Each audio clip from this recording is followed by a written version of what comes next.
dinosaur unearthed in Fort McMurray, oilsands was carried to watery grave by bloat and float. A dinosaur famously unearthed from a Fort McMurray oilsands mine was likely the victim of bloat and float, says Edmonton paleontologist Scott Persons. The Borealopelta ankylosaur skeleton was found at the Suncor site in 2011, tens of millions of years after it had been dumped at sea. Scott Persons during a dig. Scott Persons supplied it had sunk to the bottom and settled down into the very fine silty sediment of the seafloor before scavengers could disturb it and before the skeleton fell apart, Persons said during his Dinosaur series with CBC Edmonton's Radioactive. Bad stuff usually happened to their bodies. They got torn apart by scavengers, or their carcasses rotted, and their skeletons fell apart into a big jumble. But not the Borealopelta specimen.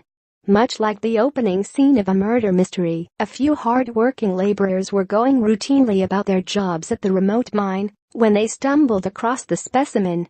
A team of expert detectives is called in to investigate, and a slew of mysterious circumstances surface.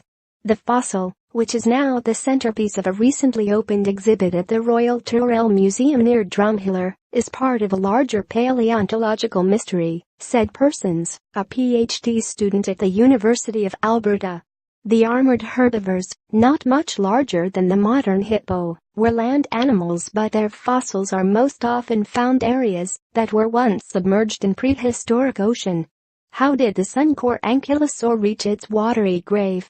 Paleontologists believe they have cracked the case. The dinosaur likely died in an inland marsh, and as it began to rot, its distended body was carried out to sea, Persons said. The Suncor ankylosaur was likely transported to its watery grave by rotting gases in its guts. Alberta tourism and culture, bloat and float, that's something not uncommonly observed today, when the carcasses of cattle can be found bobbing up and down in the ocean, said Persons. Or when the corpse of an Indian elephant is seen floating down even a shallow portion of the Ganges River. Persons hypothesizes that the dinosaur was living in the wetlands of prehistoric Alberta. It died of natural causes. Imagine this, you are an elder Borealopelta living it up in the wetlands of prehistoric Alberta, but the time has come to shuffle off your mortal coil.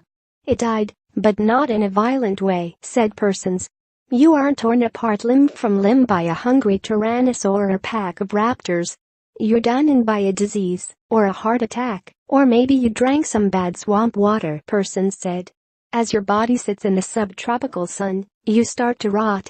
Bacteria feeding on your soft insides produce gas as a byproduct. The ankylosaur, one of the best preserved specimens of its kind, is the perfect example of this puzzling phenomenon, said Persons. The combination of having extra big guts and heavy armor, which would bring the carcass quickly to the bottom of the briny deep, made ankylosaurs particularly prone to bloat and float. From fossil records, paleontologists can tell that these armored animals had great barrel-shaped bodies, designed to house lots of digestive vats and looping intestines. As a big-gutted ankylosaur, you have lots of big digestive chambers that fill up with the rotting gases quickly and swell, like really gross balloons. That's the bloat. Listen to Radioactive with host Portia Clark, weekday afternoons at CBC Radio 1, 93.9 FM in Edmonton. Follow the afternoon crew on Twitter at Radioactive.